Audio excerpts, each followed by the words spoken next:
অন্যতম সমন্বয়ক গণপ্রজাতন্ত্রী বাংলাদেশের অন্তর্বর্তীকালীন সরকারের প্রধান উপদেষ্টা জনাব মাহমুদ আলম, জনাব মাহমুদ আলম।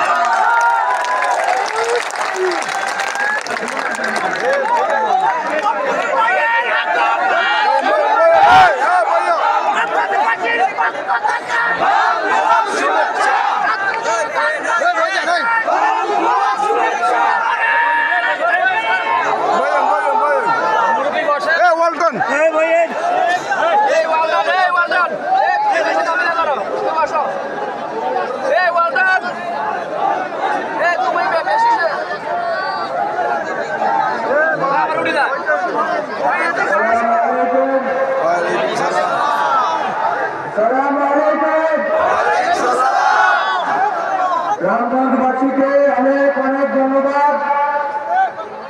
আপনারা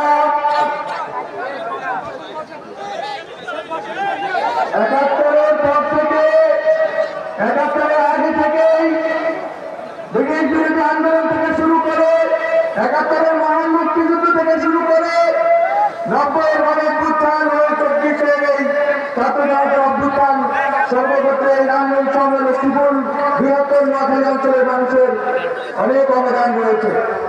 আমাদের পূর্বজরা গণতন্ত্র বৈষম্যহীন একটি রাষ্ট্রের জন্য লড়ে গেছে। আমি তাদের এই উত্তর শুনি।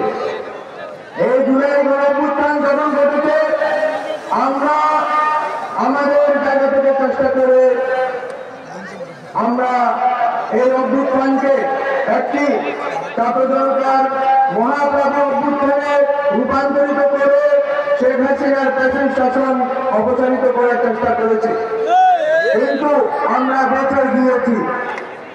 আমাদের মধ্যে থেকে লক্ষ্মীপুরের 17 জন মানুষ ছাত্র জনতা শহীদ হয়েছেন, আমরা তাদেরকে আর পাবো না। আমাদের মধ্যে থেকে রামগঞ্জের 6 জন ছাত্র জনতা শহীদ হয়েছেন, আমরা তাদেরকে আর পাবো না। কিন্তু তাদের যেই স্পিরিট, তাদের যেই বেশিরভাগ বিরোধী চেতনা, সেটা আমাদের মধ্য দিয়ে প্রবাহিত হবে। আমরা তাদের উত্তর শুনি। তাদের যেই কাজ তারা করে যেতে পারেননি, যেই স্বপ্ন নিয়ে তারা আওয়ামী লীগ গুন্ডা বাহিনী এবং ফ্যাসিস্ট বাহিনীর বিরুদ্ধে শাহাদাত বরণ করেছেন, প্রেরণা থেকেই আমাদের পথ চলা। আমরা বলতে চাই, আমরা জুলাই গণঅভ্যুত্থানের ভিতর দিয়ে একটি নতুন রাষ্ট্র গঠনের সুযোগ পেয়েছিলাম, কিন্তু আমরা দেখতে পাচ্ছি আমাদের মধ্যে ঐক্যের ঘাটতি রয়ে গেছে। আমরা এখনো বুঝতে পারিনি আওয়ামী ফ্যাসিজম শুধুমাত্র রাজনৈতিকভাবে পরাজিত হয়নি, হয়ে তারা নিঃশেষিত হয়ে যায়নি, বরং দিল্লির কোলে আশ্রয় নিয়ে তারা পোষ করছে, তারা আবারও চরম মারার চেষ্টা করছে। আপনাদেরকে বলে দিতে চাই, এটা আমাদের প্রজন্মের লড়াই, আমাদের ছাত্র তরুণদের লড়াই। এটা বাংলাদেশের প্রতিবাদ বিরোধী জনগোষ্ঠীর রাজনৈতিকভাবে স্বাবলম্বী এবং সার্বভৌম হয়ে ওঠার লড়াই। কোনোভাবে যদি আবার আওয়ামী লীগ দিল্লির কোলে আশ্রয় নিয়ে যদি আমাদের দিকে আবারও চোখ রাঙাতে চায়, আমরা কি বসে থাকবো? আমরা কিন্তু বসে থাকবো না। আমাদের শহীদদের পথ অনুসরণ করে আমরা শাহাদাতের রাস্তা বেছে নিব। আমরা আবার লড়াই করব। আমরা আওয়ামী লীগের ফ্যাসিস্ট শুধুমাত্র শাসন ব্যবস্থাকে উৎখাত করে সন্তুষ্ট নই, ওরা আওয়ামী ফ্যাসিজমের যত অবশিষ্ট বাংলাদেশের বিভিন্ন প্রান্তে প্রশাসনে, শিক্ষা আন্দোলনে, সাংস্কৃতিক আন্দোলনে রয়ে গেছে, তাদেরকেও আমরা বিচারের আওতায় আনব। তাদেরকে বিচারের আওতায় এনে আমরা শহীদদের যেই আকাঙ্ক্ষা ছিল, আকাঙ্ক্ষার বাস্তবায়নের দিকে এগোবো। আমরা বিচারের সাথে সাথে আমরা সংস্কারের কাজের কথা বলছি।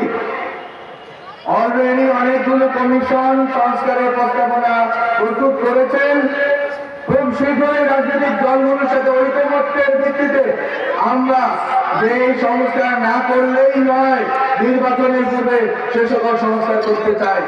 এবং এই সংস্কারগুলো বুকের গুলি নয়, বরং শেখ হাসিনাকে প্রতিষ্ঠানগুলো ধ্বংস করে দিয়েছে। যে প্রতিষ্ঠানগুলো ধ্বংস করার কারণে আমাদের মা বোনেরা বাচ্চারা গুমের শিকার হয়েছে।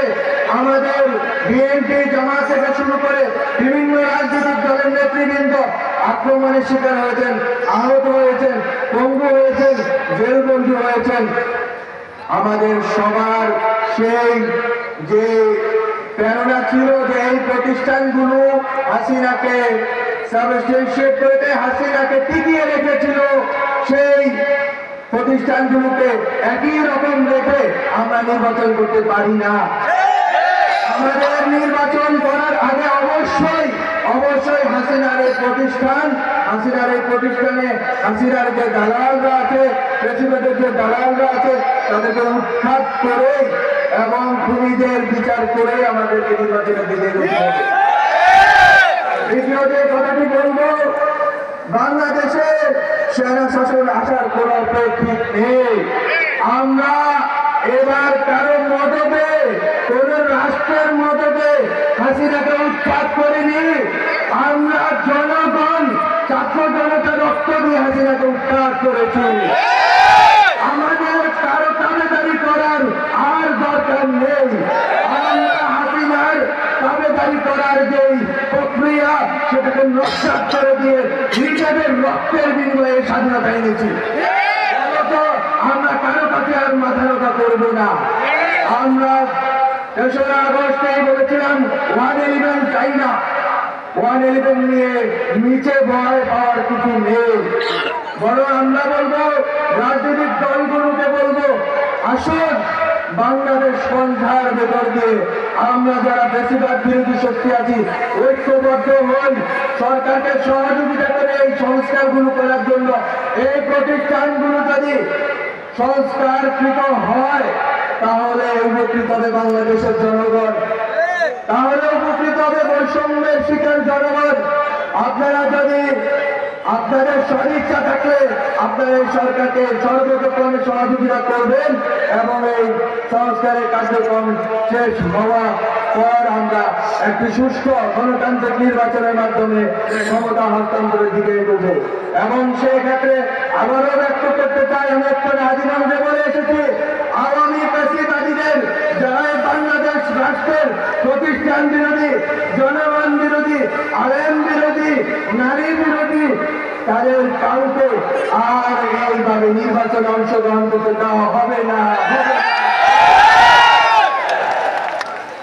আমরা বলতে চাই, আমাদের ম্যান্ডেট দিয়েছেন আপনারা রাস্তায় নেমে বলেছেন, ডাক দিয়েছেন ডক্টর মোহাম্মদ ইউনূসকে আমরা এনেছি, উনি দায়িত্ব নিয়েছেন, আমরা ছাত্ররা তার সাথে দায়িত্ব পালন করছি। আমরা কোন রকম পক্ষপাত করতে চাই না রাজনৈতিক, বরং রাজনৈতিক কর্মসূচির মতো করে রাজনৈতিক দলগুলো করবেন। কারো বাংলাদেশপন্থী কারোর সাথে আমাদের কোনো বিরোধ নেই, কিন্তু দিল্লির দাবিদারি করার কোন প্রচেষ্টা হলে বিরোধ হবেই হবে। রামগঞ্জবাসীদের জন্য বলতে চাই, রামগঞ্জে আমি বড় হয়েছি, আমি নারায়ণপুর গ্রামে মৌলাবাড়িতে বড় হয়েছি, ওখানে 8 পর্যন্ত পড়েছি। এই রামগঞ্জের বাজারে অনেক লাইব্রেরিতে এসেছি, বই কিনেছি, পরবর্তীতে ঢাকায় পড়তে চলে গেছি। কিন্তু রামগঞ্জের মানুষের প্রতি আমার শ্রদ্ধা আছে, মুরব্বীদের প্রতি শ্রদ্ধা আছে, এবং আমার যারা সহযোদ্ধা ছিলেন এই আন্দোলনে তাদের প্রতি আমার সলিডারিটি, সংহতি আছে। আমি বলতে চাই, রামগঞ্জ নয় শুধু লক্ষ্মীপুর সহ বৃহত্তর নোয়াখালী অঞ্চলে শেখ হাসিনার তথাকথিত উন্নয়ন প্রকল্প, যে উন্নয়ন প্রকল্পে গণতন্ত্র ছিল না, বাক স্বাধীনতা ছিল না, সেই উন্নয়ন প্রকল্প নয়, বরং সত্যিকার উন্নয়নের চেষ্টা আমরা করছি এবং বিশেষ করে আমি আমার জায়গা থেকে সর্বতোকরণ চেষ্টা চালাচ্ছি। রামগঞ্জে আমাদের পূর্বসূরি একজন মন্ত্রী প্রতিমন্ত্রী ছিলেন, উনি অনেকগুলো চেষ্টা করেছেন। ওনার স্মৃতি আমি ওনাকে শ্রদ্ধা করে ওনাকে স্মরণ করছি। কিন্তু আমার যতটুকু সুযোগ থাকবে আমি বাংলাদেশ রাষ্ট্রে অন্তর্বর্তীকালীন সরকারের একজন প্রতিনিধি, কিন্তু যেহেতু আমার জন্মস্থান রামগঞ্জ, যেহেতু আমার জন্মস্থান এবং আমার পরিচিত আপনারা, ফলত আপনাদের যে সুবিধার্থে যে যে প্রকল্পগুলো গৃহীত হয়েছিল সেই প্রকল্পগুলো যাতে ত্বরিত গতিতে যাতে সাধিত হয় এবং সুষ্ঠুভাবে সেই কার্যক্রমগুলো যাতে আমরা থাকাকালীন সময়ে করে যেতে পারি সেই কাজটা আমি করব ইনশাআল্লাহ। আমাদের কাছে রামগঞ্জের বিএনপির নেতৃবৃন্দ আমার সাথে দেখা করেছিলেন। আমি দুঃখ করে বলতে চাই তারা আজকে আসতে পারেননি, তারা আসলে এই মঞ্চে আগে সুন্দর হতো। অন্যান্য রাজনৈতিক দলের নেতৃবৃন্দ এসেছেন, তাদের সবাইকে ধন্যবাদ। কিন্তু তারা সবাই যেটা আমাকে বলেছিলেন, রামগঞ্জে বিশেষ করে কয়েকটি বিষয় তারা বলেছিলেন যে মিনি স্টেডিয়ামের একটি প্রকল্প আছে, সেই বিষয়টা একটা ইতিমধ্যে সেই বিষয়টা নিয়ে আমাদের পর্যালোচনা চলছে, সেই বিষয়টা আমরা বাস্তবায়নের চেষ্টা করব। গ্যাস পাইপলাইন নিয়ে একটি কথা আছে, সেই বিষয়টি আমার গাড়ি দেওয়া হয়েছে। বিএনপি নেতৃবৃন্দ বলেছিলেন, আরো অন্যান্য রাজনৈতিক দলের নেতৃবৃন্দ বলেছেন, সেই বিষয়টি আমরা দেখব। তার পরবর্তীতে একটি পানির রিজার্ভায়ারের ব্যাপারে বলা হয়েছিল, সে বিষয়টি আমি আশা করে এখানে লক্ষ্মীপুরে যিনি দায়িত্বে আছেন তাকে বলেছি, উনি বলেছেন যে এই কার্যক্রম চলমান আছে এবং খুব শীঘ্রই এটা সমাধান হবে। এই ছাড়া আমাদের রামগঞ্জে গত 16 বছরে চেষ্টা কোনো উন্নয়ন হতে দেয়নি। গণতন্ত্রের পক্ষে ছিল, গণতন্ত্রের পক্ষে থাকার কারণে এখানে উন্নয়ন হয়নি। উন্নয়ন হয়েছিল গোপালগঞ্জে, উন্নয়ন বঞ্চিত করে রাখা হয়েছিল। আমরা সেই উন্নয়ন বঞ্চনা থেকে বাঁচাতে এই যে রোড কাঠগুলো বন্যার কারণে আরো নষ্ট হয়েছে, আগেও নষ্ট ছিল, রেনোভেশন হয়নি। সুতরাং আমরা চেষ্টা করবো এই রেনোভেশন কার্যক্রমগুলো যাতে সম্পাদিত হয় সেজন্য চেষ্টা করবো। আমি একটি কথা স্পষ্ট বলতে চাই, আমি একটি দলীয় অবস্থান থেকে আমার অবস্থান ব্যক্ত করেছি রামগঞ্জের সন্তান হিসেবে, কোন দলীয় পরিচয় থেকে নয়। রামগঞ্জে যত দলীয় রাজনীতি যারা করেন, যারা ফ্যাসিস্ট বিরোধী, তারা সবাই আমাদের সহযোদ্ধা, তাদেরকে নিয়েই আমরা রামগঞ্জের উন্নয়ন করব এবং রামগঞ্জবাসী আশা করি আমাদের কাজে খুশি হবে। আমি শেষ কথা বলতে চাই, আমাদের শহীদ ফ্যামিলির গুলো আমাদের সাথে দেখা করতে এসেছে, তাদের সাথে একটু পরে আমার সাক্ষাৎ হবে, মত বিনিময় হবে। তাদের জন্য তাদের কর্মসংস্থান এবং আহত যারা আছেন শহীদ ফ্যামিলির সদস্যদের কর্মসংস্থান এবং আহতদের কর্মসংস্থান এবং পুনর্বাসনের জন্য সরকারের প্রকল্প চলমান।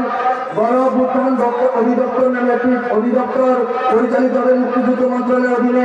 সেখান থেকে আশা করি আমরা লক্ষ্মীপুর, রামগঞ্জ না শুধু লক্ষ্মীপুরে যারা শহীদ এবং আহত হয়েছেন তাদের পরিবারের চাকরি থেকে শুরু করে আরো পুনর্বাসনের যে প্রক্রিয়া আছে সেটা আমরা শুরু করবো এবং ইনশাআল্লাহ আমাদের সময়টা শেষ করে যাবো। রামগঞ্জবাসীকে শুধু একটি কথা বলে দিতে চাই, আমি ছোটবেলায় বেড়ে ওঠার সময় দেখেছি এখানে আমাদের একটা বড় অংশের মানুষ প্রবাসে থাকেন। প্রবাসে যখন আপনি যান, আপনার টাকা পয়সা হয়ে গিয়েছে, আপনার ছেলে মেয়েদের কাজ প্রবাসে নেওয়ার দরকার নাই। রামগঞ্জে ভালো শিক্ষা প্রতিষ্ঠানের আমরা শুরু করবো, আমরা সেই প্রকল্প নিব। রামগঞ্জে ভালো প্রতিষ্ঠান হবে। আপনারা যদি প্রথম প্রজন্ম বিদেশে গিয়ে থাকেন, তৃতীয় প্রজন্মকে শিক্ষিত করে রামগঞ্জে শিক্ষা রামগঞ্জে যে বেকারত্ব আছে সেটা মোচনের জন্য আমি আমার জায়গা থেকে চেষ্টা করবো সকল রাজনৈতিক দল এবং সবার সহযোগিতায়। এবং আরেকটি কথা আছে, এই অঞ্চলের মাঝের থেকে শুরু করে যে সামাজিক বিশৃঙ্খলা হাসিনার এই বরকন্দ যারা এখানকার যে দালালরা ছিল তারা যে তৈরি করে দিয়েছে, এই ব্যবস্থা ভেঙে দিতে হবে। বরং আমাদেরকে একটি সুস্থ জীবনের দিকে যেতে হবে, শিক্ষিত হতে হবে আমাদেরকে, এবং রামগঞ্জের জনগোষ্ঠীকে ভালো ভালো জায়গায় করতে হবে, এবং তাদেরকে এই প্রবাসী প্রজন্ম থেকে প্রজন্মে প্রবাসী হওয়া যাবে না। এক প্রজন্মে প্রবাসী হয়েছেন, টাকা এসে চালাতে ছেলেদেরকে মেয়েদেরকে শিক্ষিত করুন, বিশেষ করে মেয়েদেরকে করতে পাঠান, এবং তাদেরকে শিক্ষিত করে তুললে রামগঞ্জ উন্নত হবে, রামগঞ্জ সম্মানিত হবে।